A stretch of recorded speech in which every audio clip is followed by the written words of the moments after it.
उतरल्या माझ्याकडे नुसतं बघून असं घड्याळ दाखवलं मला बावनकुळे साहेबांनी. मी म्हणलं ठीक आहे बाबा, आता काय करता, झाला उशीर.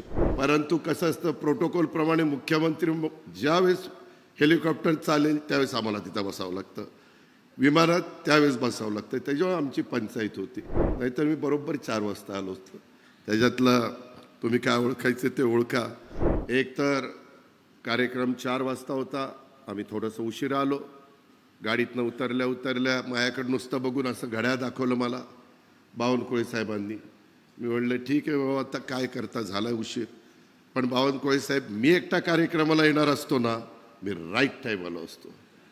परंतु कसं असतं, प्रोटोकॉलप्रमाणे मुख्यमंत्री ज्यावेळेस हेलिकॉप्टर चालेल त्यावेळेस आम्हाला तिथं बसावं लागतं, विमानात त्यावेळेस बसावं लागतं. त्याच्यावर आमची पंचायत होती. नाहीतर मी बरोबर 4 वाजता आलो असतो. त्याच्यातलं तुम्ही काय ओळखायचं ते ओळखा. परंतु आमच्यामुळंच गमतीचा भाग जाऊ द्या, पण बीडमध्ये आज अतिशय महत्त्वाचा कार्यक्रम म्हणजे पंतप्रधान PV नरसिंहरावजी असताना सुरेश कणबाडींच्याकडं शेवटी स्वतंत्र कारभार रेल्वेचा दिलेला होता.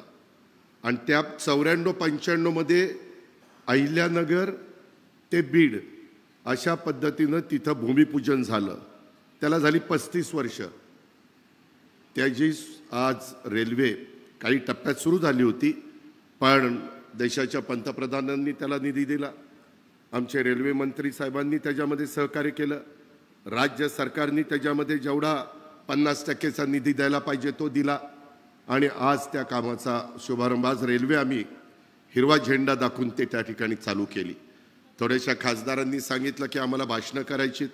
साहजिकच आहे, लोकप्रतिनिधी असल्यामुळे मुख्यमंत्र्यांनी त्यांना दोघांना वेळ दिला आणि त्याच्यामुळे थोडासा विलंब झाला. ह्याची नोंद आपण सगळ्यांनी घ्यावी.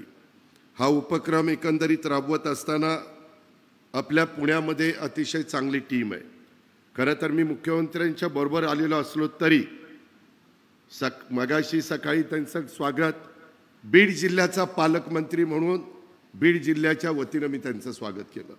आणि आता पुणे जिल्ह्याचा पालकमंत्री या नात्याने ते आपल्या पुण्यात आल्याबद्दल त्यांचं मी मनापासून आपल्या सर्वांच्या वतीनं स्वागत करतो.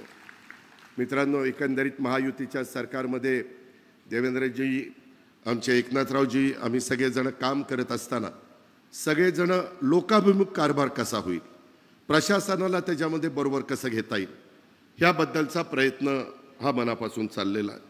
आजच्या कार्यक्रमाच्या निमित्तानं स्टॉल पण तिथं आम्ही पाहिले, धावती भेट दिली. त्याच्यामध्ये एक स्टॉल मी बघताना ग्रामपंचायतीचा स्टॉल मला पाहायला मिळाला. तो आहे आमच्या पुरंदर तालुक्यातल्या आडाचीवाडी ग्रामपंचायतीचा. तसा आडाचीवाडी आणि माझं तसं जवळीक आहे, कारण आडाचीवाडीमध्ये सर्वात जास्त पवार आडनावाची लोक राहतात. आणि त्यामुळं त्या गावामध्ये एक संदेश शिर्के म्हणून उपजिल्हाधिकारी आहेत. बाकीच्याही माझ्या अधिकाऱ्यांनी त्याची नोंद घ्यावी. मी मुख्यमंत्र्यांच्या साक्षीनं सांगतोय, त्यांनी या उपजिल्हाधिकाऱ्यांनी सर्व ग्रामस्थांना एकत्र आणून गावातले सर्व पानंद रस्ते खुले केले आणि त्याला महापुरुषांची नावं दिलेली आहेत. त्यातील 5 किलोमीटर लांबीचे 4 पानंद रस्त्यांचं कॉन्क्रिटीकरण त्यांनी रिलायन्स फाउंडेशनसारख्या कंपनीकडनं CSR घेतला. रस्त्याच्या दुतर्फा 1000 फळझाडं त्यांनी लावलेली आहेत. त्याची निगराणी 200 झाडामागं 1 अशा पद्धतीनं गावातील 5 बेरोजगारांना मनरेगाच्या माध्यमातून 3 वर्षाच्या करता रोजगार मिळवून दिलेला आहे. इथं जिल्ह्यातील अनेक सरपंच उपस्थित आहेत. अनेक वेगवेगळ्या गावाचं प्रतिनिधित्व करणारे नेते मंडळी आहेत, कार्यकर्ते आहेत, जिल्हा परिषद तालुका पंचायतीचे माजी पदाधिकारी आहेत. आणि म्हणून मला त्यांना सांगायचं, अवश्य एक दिवस या आडाचीवाडीला भेट द्या आणि तिथल्या कामाची विविधता बघा, तिथली गुणवत्ता तुम्ही बघा. मी सुद्धा त्या गावाच्या विकास कामाला काही निधी दिलेला आहे. मी पण त्या भागात गेल्यानंतर जरूर भेट देणार आहे. आणि तिथं अतिशय उत्तम पद्धतीची आखीव रेखीव स्मशानभूमी, सुंदर अशा प्रकारचं गार्डन, अतिशय अत्याधुनिक जिम, प्रशस्त अशा प्रकारचे अंतर्गत रस्ते, भुयारी गटर योजना, आधुनिक जिल्हा परिषद शाळा, स्पर्धा परीक्षेमध्ये अभ्यासिका, असे अनेक कामं तिथं करण्यात आलेली आहे. मी विशेषतः तिथं असणारे आमचे सरपंच असतील, उपसरपंच असतील, सर्व तिथं काम करणारी आमची टीम असेल, त्याचबरोबर शिर्के असतील आणि त्यांचे सगळे सहकारी असतील, त्यांचं मी मनापासून कौतुक करतो, मनापासून अभिनंदन करतो.